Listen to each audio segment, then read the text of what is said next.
But sir I think the excitement that we get when we watch a part 2, ఎందుకంటే already characters తెలుసు నీకు, already అన్నీ తెలుసు, అది వేరే ఎక్సైట్మెంట్ ఉంటుంది, ఒక ఫెమిలియారిటీ ఉన్నదానికి వెళ్తున్నట్టు ఉంటుంది.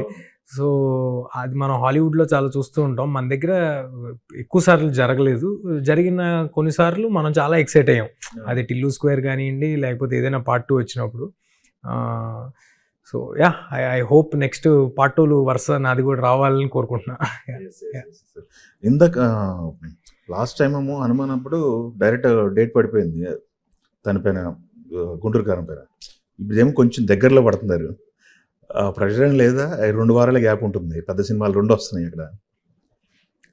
ఏం లేదు సార్, సరిపోద్దా? ఎందుకంటే మీరు లాంగ్వేజ్ కూడా వేరే లాంగ్వేజ్ అన్నీ కూడా ప్లాన్ చేశారు కదా. అవును సార్, అవును సార్.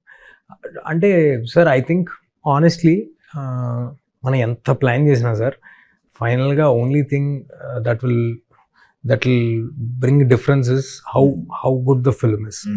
సో మనం ఏ సినిమాతో వచ్చాం, ఏ డేట్లో పడ్డాం, ఎక్కడున్నాం, వాటిలన్నిటి గురించి వరి అవటం వదిలేసి దీని మీద దృష్టి సాధించడం బెటర్ అని, ఆడియన్స్కి సినిమా ఎంత దగ్గరగా తీసుకెళ్ళటం మోర్ ఇంపార్టెంట్ అని ఫిక్స్ అయ్యి ఆ వింగ్ కట్ చేసా మైండ్లో, లేకపోతే అది ఇంకొక అన్నెసరీ విషయం.